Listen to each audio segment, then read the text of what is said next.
What up, guys? Today we got a question from Brian, who is a white belt, been training for about a year. He's 38 years old, hobbyist through and through, trains about 5 days a week, and he's 6'2". That'll be kind of important talking about the position that he's trying to use.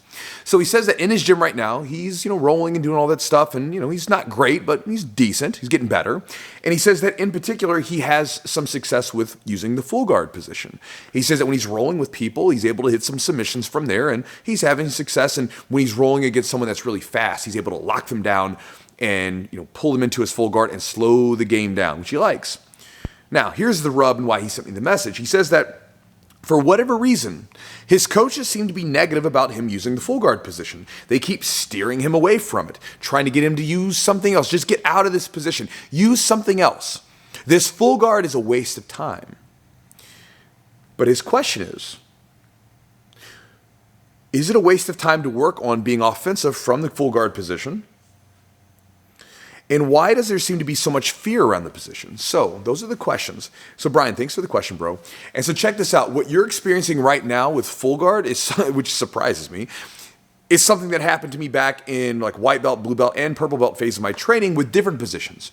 A few to name to you. One was leg locks. I remember being told very early on that you don't use leg locks because they don't work.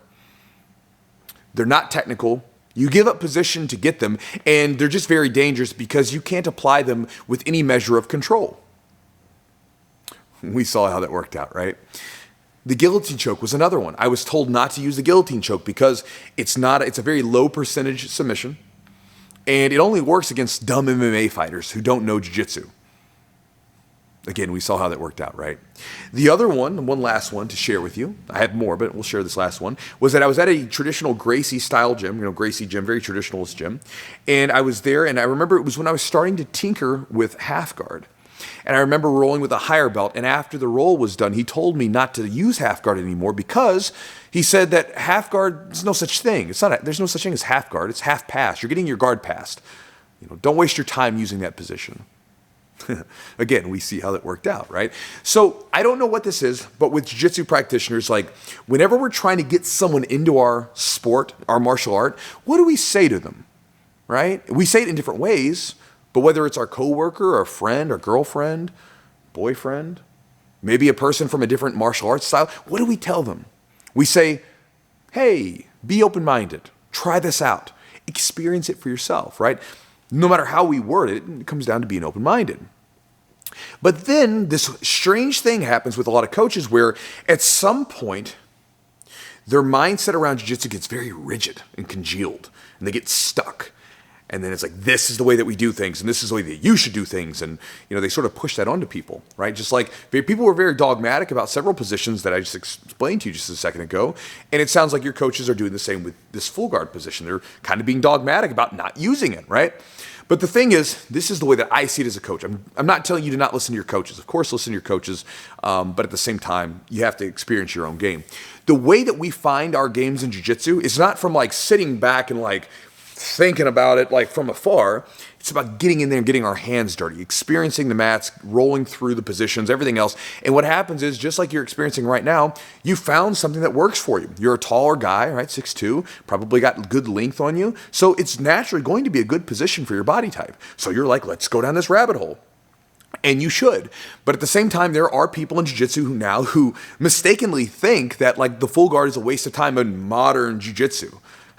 Because again, I can go to the ADCC trials as an example. I went to the East Coast and the West Coast trials. I saw several guys using the full guard very effectively at a higher level during these tournaments. Again, it's if you have a fundamentally sound technique, because there is a lot of garbage out there.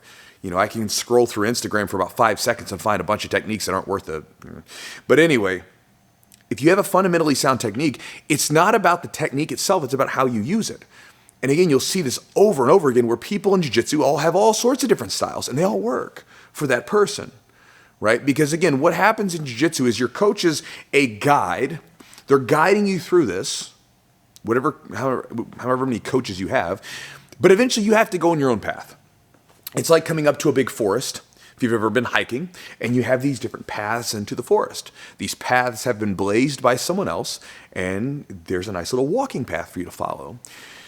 But in order to find your own path, you're going to have to get into the thicket, and you're going to have to go through it yourself and sort of trudge through it and make your own path, which is going to be difficult.